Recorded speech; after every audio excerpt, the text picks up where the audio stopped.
vu en ce moment tous les gens qui se présentent là pour les élections? C'est dingue, hein? De quoi tu... Non, non, quand même pas moi, non, je vais pas me présenter.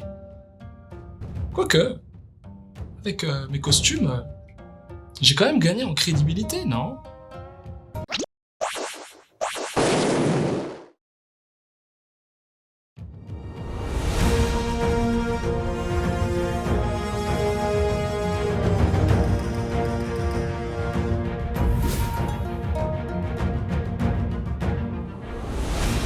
Bonjour à tous les aficionados de la culture nippone et coucou aux autres également.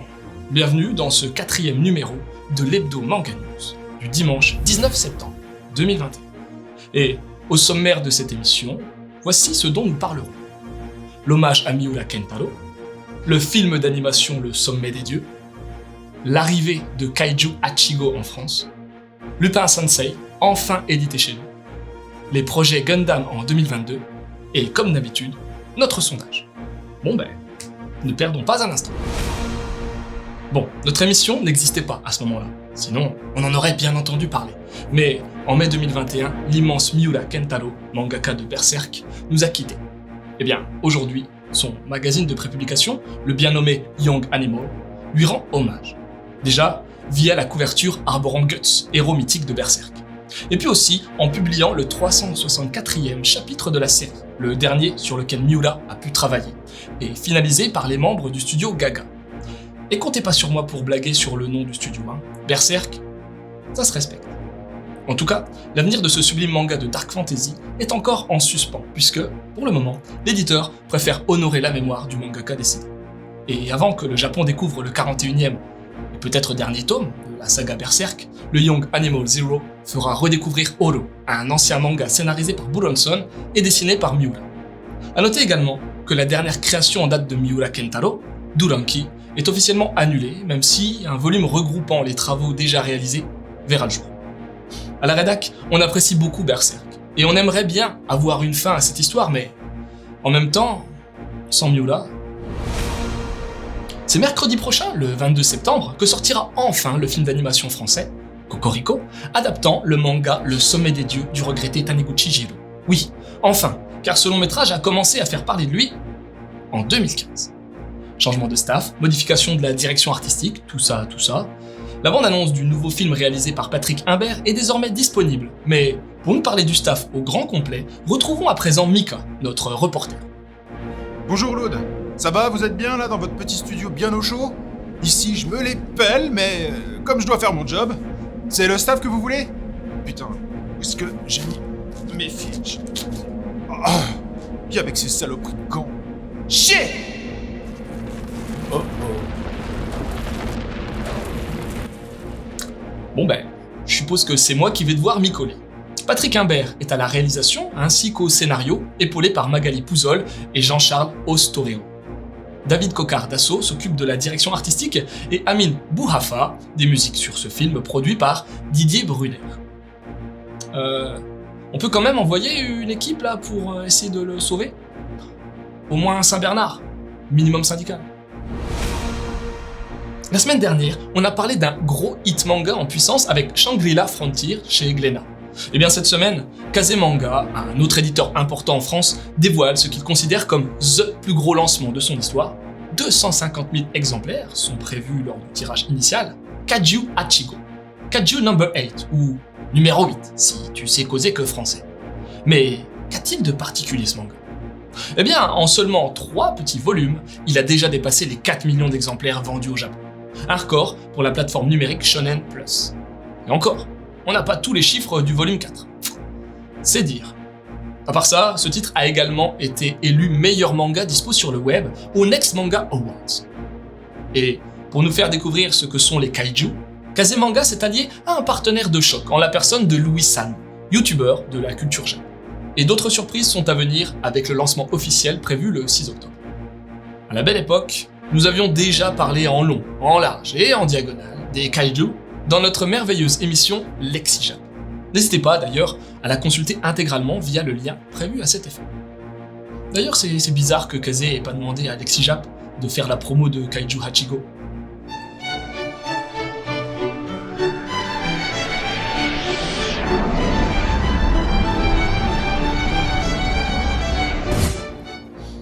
Finalement, ça peut se comprendre. C'est le 17 septembre 2021, c'est-à-dire il y a quelques jours, qu'est enfin sorti sur nos terres un manga en lien avec le cultissime Lupin III. La France a beau être un pays on ne peut plus friand de manga, il aura fallu trop, mais beaucoup trop longtemps, pour enfin voir débarquer chez nous le héros de 1967 créé par Monkey Punch. Kana nous offre donc une anthologie grand format de plus de 280 pages avec 11 histoires courtes sélectionnées par l'éditeur Jap du mangaka. Ce n'est pourtant pas la première incursion du gentleman cambrioleur en France, puisque nous avions pu nous familiariser avec lui via le dessin animé Edgar de la Cambriole au beau milieu des années 80. Inspiré par le fameux Arsène Lupin de Maurice Leblanc, laissons notre rédactrice Edaria nous en apprendre davantage. Oui, bonjour Loud. Alors, Lupin, de son vrai nom Arsène Raoul Lupin, est surnommé le gentleman cambrioleur. Et l'action se déroule... Non, je crois bien que vous faites erreur, hein. On ne parle pas de ce Lupin-là. Ah, autant pour moi. Alors, oui. En fait, Lupin nous raconte l'histoire d'Hassane Diop, qui a perdu son père en 1995. Là non plus, hein. Je crois que vous confondez ce coup-ci avec la série Netflix. Non, moi, je voulais que vous nous parliez de Lupin Sensei, de ses acolytes Jigen, Goemon, de Fujiko, de l'inspecteur Zenigata. De Lupin, quoi. Ah, non, en fait, j'ai bossé mon sujet, mais celui-là, je connais pas. Désolée. Quelle bande de bras cassés.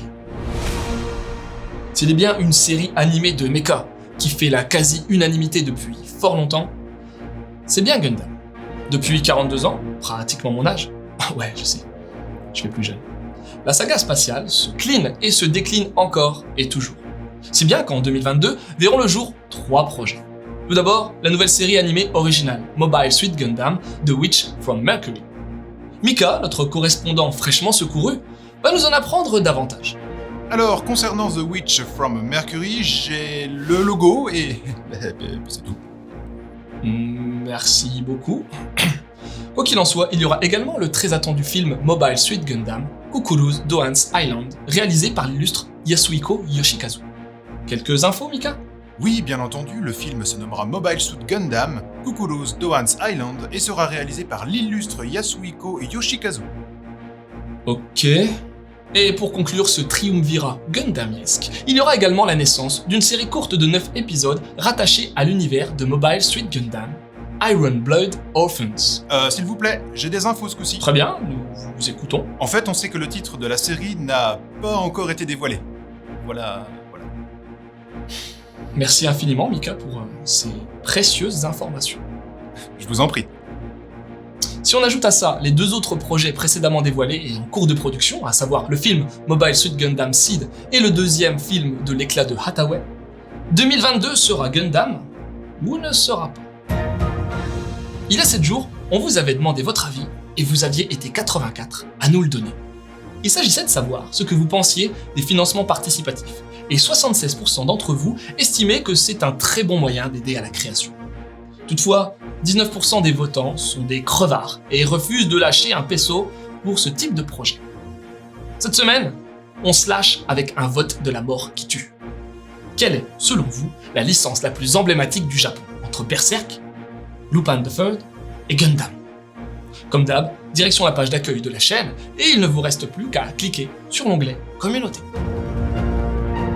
Et voilà, c'est ainsi que se termine cette édition de l'Hebdo Manga News du 19 septembre. Merci infiniment pour vos retours majoritairement positifs sur cet hebdo et surtout n'oubliez pas, durant la semaine, ne vous tenez pas informé de l'actu, sinon, on sert à rien. À la semaine prochaine.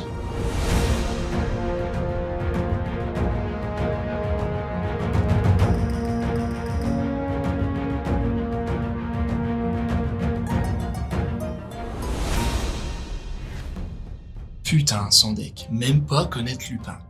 Ça mériterait presque la peine de mort. En tout cas, si jamais un jour je suis élu président, je crois que je sais déjà quelle loi je ferai voter en premier. C'est clair et net, direct, cash, bim, plus de tête.